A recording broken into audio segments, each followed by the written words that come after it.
حسین جو پیدا مدینے میں ہوا، جس کے گھر کا دروازہ مسجد نبوی کے اندر کھلتا تھا، جو مسجد نبوی کے اندر پرورش پا کے جوان ہوتا ہے اور مدینے کی گلیوں میں کھیلتا رہا، اس حسین ابن علی کے لیے مدینہ چھوڑنا، اور پھر وہ اس بات کا علم اور شعور رکھتے تھے کہ یہ آخری بار حضور کے در پہ حاضری ہے، دوبارہ اس شہر نور میں نہیں آ سکوں گا، تو کیا قیامت ہوگی اور کیا منظر ہوگا۔ محمد بن حنفیہ کے علاوہ خاندان نبوت کے جتنے لوگ تھے ان سب نے شہر مدینہ کو الوداع کہا، اور رات کے موقع میں مدینہ المنورہ کو، مسجد نبوی کو چھوڑ کر کے مکہ کی جانب عازم سفر ہوئے۔ 3 شعبان المعظم کو مکہ المکرمہ پہنچتے ہیں، ادھر کوفیوں کے خطوط آنے شروع ہو جاتے ہیں۔ حضرت امام حسین رضی اللہ تعالیٰ عنہ مسلم بن عقیل رضی اللہ تعالیٰ عنہ کو صورتحال معلوم کرنے کے لیے بھیج دیتے ہیں۔ 40,000 کوفی آپ کے ہاتھ پہ بیعت کر لیتے ہیں۔ ادھر 25 پیدل حج کرنے والے حضرت امام حسین 8 ذی الحج کو احرام باندھتے ہیں، لیکن آپ کو پتہ چلتا ہے کہ حاجیوں کے روپ میں قاتل چھپا دیے گئے، تو آپ اس احرام کو حج کی بجائے عمرے میں بدلتے ہیں اور کوفے کی جانب عازم سفر ہوتے ہیں۔ کائنات والو، ذرا سینے پہ ہاتھ رکھ کے دیکھو کہ یہ کتنا مشکل مرحلہ تھا۔ اس دین کی آبرو کو بچانے کے لیے حضرت امام حسین رضی اللہ تعالیٰ عنہ نے کتنا بڑا قدم اٹھایا۔ آپ کے بہیخہ دوست احباب عبداللہ بن عمر یہ سارے روکتے ہیں، عبداللہ بن عباس کہتے ہیں حضرت نہ جائیے، الکوفی لا یوفی، کوفی کبھی وفا نہیں کرتے، آپ کے والد کو وہاں شہید کیا گیا، لیکن آپ ایک فرض کو نبھانے جا رہے ہیں۔ میرے غم گسارو، میرے مہربانوں، نہ روکو مجھ کو جانے دو، مجھے نانے کے دی کی ڈوبتی کشتی بچانے دو، میں چاہتا ہوں کہ دنیا پر وفا کا نام رہ جائے، میں رہوں نہ رہوں پر عظمت اسلام رہ جائے۔ میں نہیں جاتا تو نبی کے گھر کی آن جاتی ہے، میں نہیں جاتا تو نبی کے گھر کی آن جاتی ہے، تمہارا دین جاتا ہے، میری غیرت ایمان جاتی ہے۔ حضرت امام حسین یہاں سے چلتے ہیں، ابھی راستے میں ہی پہنچتے ہیں کہ یہ خبر آتی ہے کہ کوفے والوں نے بے وفائی کر دی، حضرت مسلم بن عقیل رضی اللہ تعالیٰ عنہ کو شہید کر دیا گیا، نعمان بن بشیر معزول کر دیے گئے، ابن مرجانہ ابن زیاد وہاں متعین کر دیا گیا جو سخت گیر شخص تھا، اور اس نے لوگوں کو ڈرایا دھمکایا، اور کوفے کے لوگوں کے دل بدل گئے اور وہ بیعتیں توڑنے لگے۔ وہ منظر مسجد کوفہ کا کتنا دل گداز تھا، جب امام نماز کے لیے کھڑے ہوئے تو 40,000 لوگ آپ کے پیچھے تھا۔ جب سلام پھیرا اور امام نے دیکھا کہ پیچھے لوگ نہیں ہیں، پھر لوگوں نے اپنے دروازے بھی بند کر لیے۔ رات کی تنہائیاں ہیں اور حضرت مسلم بن عقیل کو کوئی پناہ دینے والا نہیں ہے، لوگوں نے دروازے بند کر لیے کہ کہیں ہمارے گھر میں نہ آ جائیں اور ہم مشقت اور حکومتی تشدد کا شکار نہ ہوں۔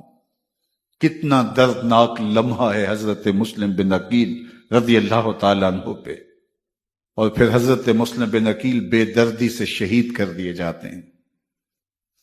آپ ابھی راستے میں ہیں، یہ ساری کہانی پہنچتی ہے کہ حضرت مسلم شہید کر دیے گئے اور بے دردی سے شہید کر دیے گئے۔ وہ جنہوں نے خط لکھے تھے کہ ہم آپ کے ساتھ ہیں اور ہم منتظر ہیں، چشم برا ہیں، آپ کے قدموں کی چاپ سننے کے لیے بےتاب ہیں، آج انہوں نے بیعتیں توڑ دی، 40,000 کوفی منحرف ہو گئے۔ مسجد کوفہ کا وہ منظر کس قدر روح کو تڑپا دینے والا تھا۔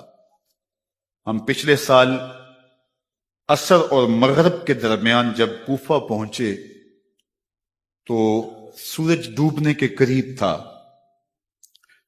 میں نے اپنی زندگی میں اتنا اداس موسم کہیں نہیں دیکھا جتنا اداس موسم کوفے میں دیکھا۔ ایسے لگتا تھا جس طرح کوفے کی آب و ہوا آج بھی شرمندہ ہے۔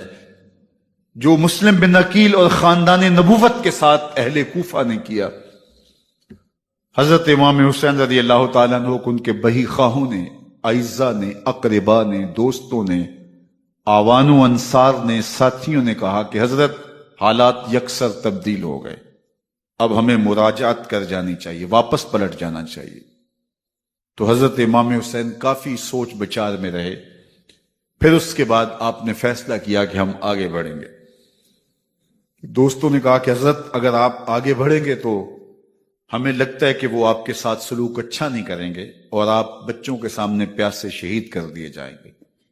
تو حضرت امام حسین رضی اللہ تعالیٰ عنہ نے وہاں ایک خطبہ ارشاد فرمایا کہ لوگوں تم جو مجھے بتا رہے ہو مجھے اچھی طرح معلوم ہے، جو تم مجھے منظر پیش کر رہے ہو وہ میری نگاہوں میں ہے، اور جو کچھ ہونے والا ہے چشم تصور وہ منظر دیکھ رہی ہے۔ کیونکہ حضرت امام حسین رضی اللہ تعالیٰ عنہ کی شہادت کی خبر حضرت امام حسین کے پیدا ہوتے ہی خاندان نبوت میں عام تھی۔ حضور علیہ الصلوۃ والسلام کو یہ بات جبریل امین نے آ کے بتائی تھی جب حسین ابن علی کے ساتھ حضور محبت کا اظہار کر رہے تھے۔ تو یہ جبریل امین نے آ کے کہا تھا حضور آپ کا یہ بیٹا ارض طف میں شہید کر دیا جائے گا، اور کربلا کی مٹی لا کے حضور کو دی اور ام سلمہ کو حضور نے عطا کر دی۔ حضرت ام سلمہ کہتی ہیں کہ ایک دن میں سوئی تو خواب دیکھا کہ حضور کے مبارک بال بکھرے ہوئے ہیں اور سخت پریشان ہیں۔ تو میں نے کہا کہ حضور آپ کی یہ کیا حالت ہے؟ وَبِيَدِهِ قَارُورَةٌ، اور حضور کے ہاتھ میں ایک شیشی ہے، فِيهَا دَمٌ، جس کے اندر خون ہے۔ تو میں نے کہا حضور یہ کیا؟ فرمایا میں قتل گاہ حسین سے آ رہا ہوں اور یہ حسین ابن علی کا خون ہے۔ تو کہا 10 محرم کا دن تھا، دوپہر کا یہ منظر تھا، میں کیلولہ کر کے اٹھی، جب میں نے دیکھا تو وہ شیشی جس میں کربلا کی مٹی رکھی تھی وہ خون بن چکی تھی۔ تو یہ خبر پہلے دی گئی تھی، یہ بتا دیا گیا تھا۔ فرمایا میرے دوستو جو تم مجھے بتاتے ہو میں اس سے بے خبر نہیں ہوں، یہ سب کچھ ہونے والا ہے، لیکن اس کے باوجود میں کیوں جا رہا ہوں؟ تو آپ کا ایک تاریخ ساز جملہ ہے جو کربلا کے فلسفے کو ہمارے سامنے رکھتا ہے کہ یہ اتنا بڑا امتحان کیوں دیا۔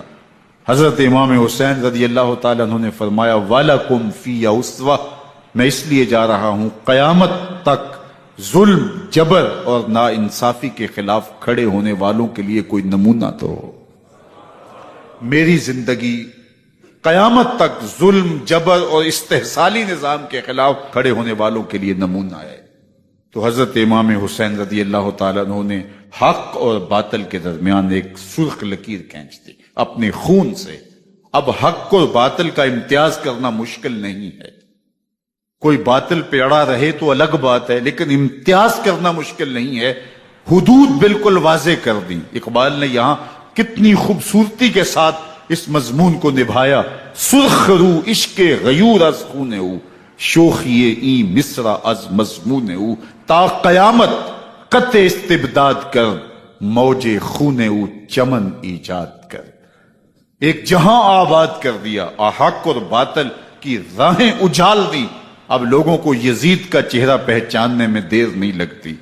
وقت کے ہر یزید کا چہرہ آسانی سے پہچانا جا سکتا ہے۔ یہ معرفت زمانے کو کروائی کس نے؟ حسین ابن علی نے کروائی رضی اللہ تعالی عنہ۔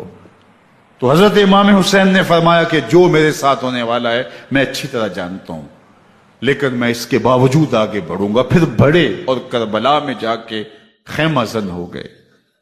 7 محرم کو پانی بند کر دیا گیا۔ پانی بند ہوا تو کھانا بھی میسر نہیں تھا، لیکن ذکر پانی کا ہوتا ہے اس لیے کہ کھانے کے بغیر انسان کئی دن کاٹ لیتا ہے، لیکن پانی کے بغیر گزر نہیں ہوتی۔ تو فرات کی نہر سامنے اپنی موجوں کے ساتھ چمک رہی ہے، لیکن ایک قطرہ آب بھی آل رسول کو نہیں دیا جا رہا۔ کائنات کے اندر ایسے انوکھے امتحان بھی ہوتے ہیں، وارث ہوں ساقی کوثر کے، مالک ہوں حوض کوثر کے، اور بیٹے ہوں ساقی کوثر کے، اور آج ایک بوند پانی کی بھی میسر نہ ہو۔ صبر کا امتحان ہے، عزیمت کا امتحان ہے۔ حضرت امام حسین رضی اللہ تعالیٰ عنہ خیمہ زن ہو گئے، 3 دن تک پانی بند رہتا ہے۔ 9 محرم کو رات کی تنہائی میں حملہ آور ہونا چاہتے ہیں، لیکن آپ نے کہا کہ ہمیں اللہ کی حضور عبادت اور ذکر کے لیے وقت دیا جائے۔ ساری رات ذکر میں گزرتی ہے، عبادات میں گزرتی ہیں۔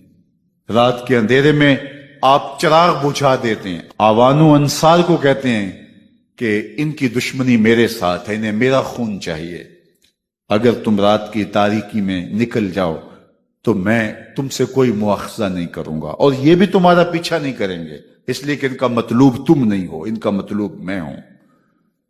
جب چراغ جلایا تو کوئی بھی نہیں گیا۔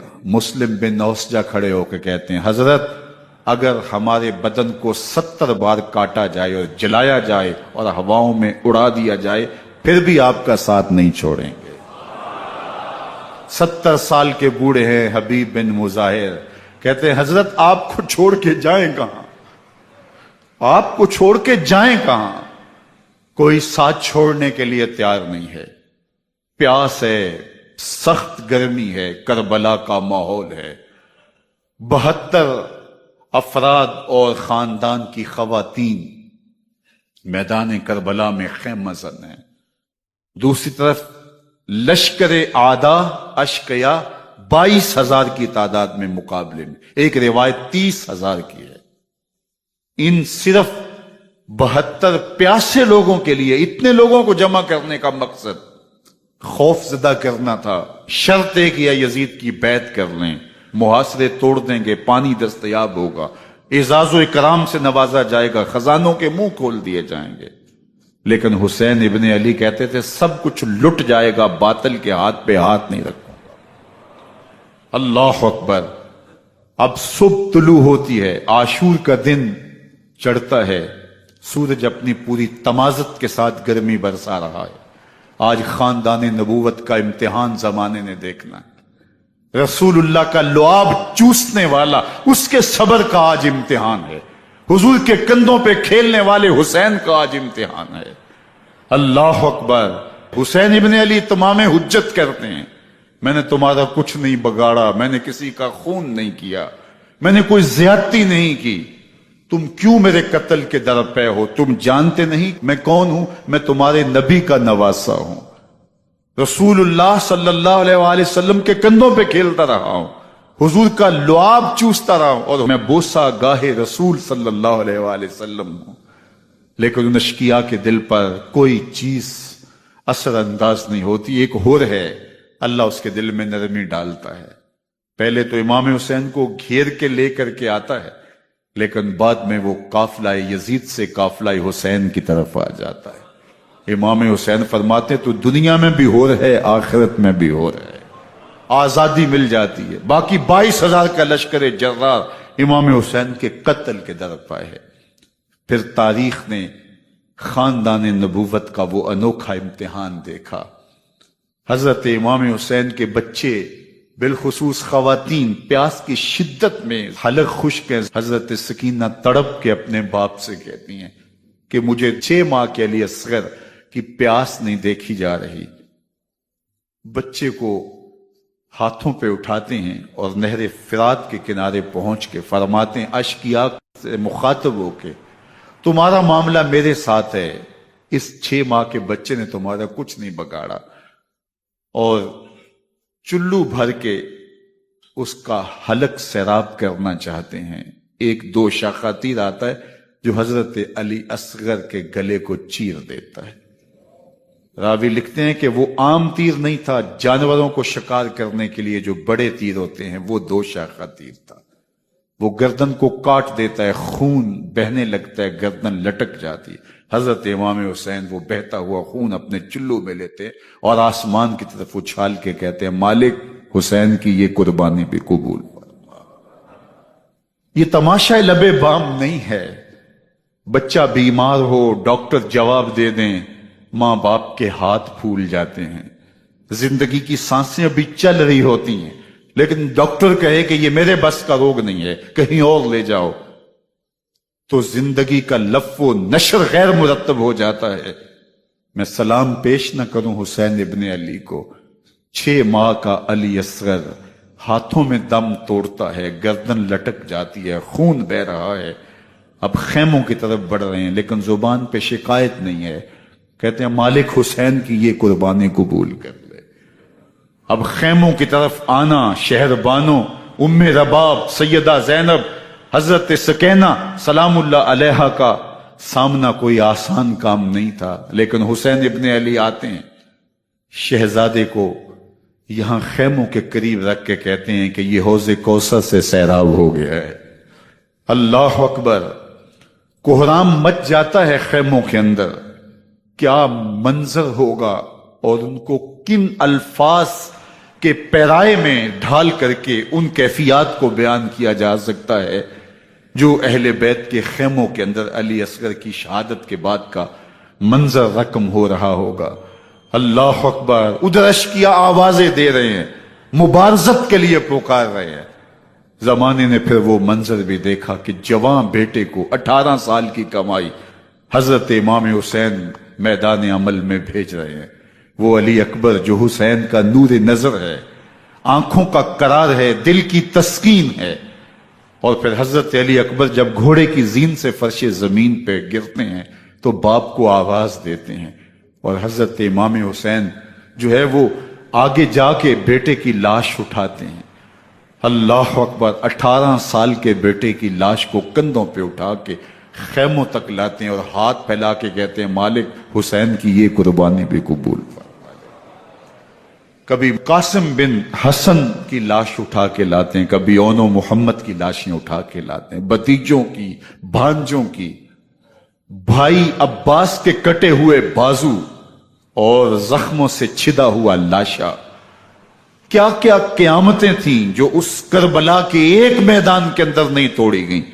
حضرت امام حسین پر دکھ پہ دکھ، تکلیفوں پہ تکلیفیں، اب 71 لاشیں اٹھا کے خیموں تک پہنچا چکے، اور ادھر مبارزت کی دعوت دی جا رہی، آؤ میدان عمل میں آؤ، اب دیر کیوں کر رہے ہو۔ رسول اللہ کا حرم، رسول اللہ کی شہزادیاں جو نازوں میں پلی تھیں، وہ کلیاں جو شبنم کا بوجھ بھی گوارا نہیں کر سکتی تھی، آج مصیبتوں کے پہاڑ ٹوٹ گئے۔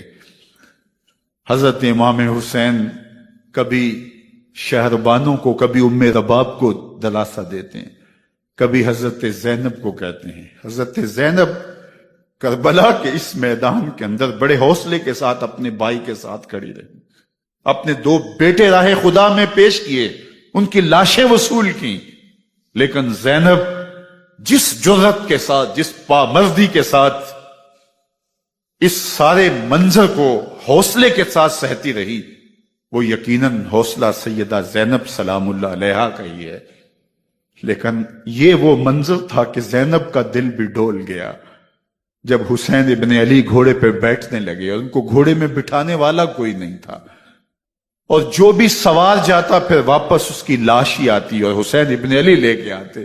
آج حسین ابن علی جا رہے ہیں، زندگی کا سارا سرمایہ لٹ رہا ہے، حضرت زینب سلام اللہ علیہا سنبھل نہیں رہی۔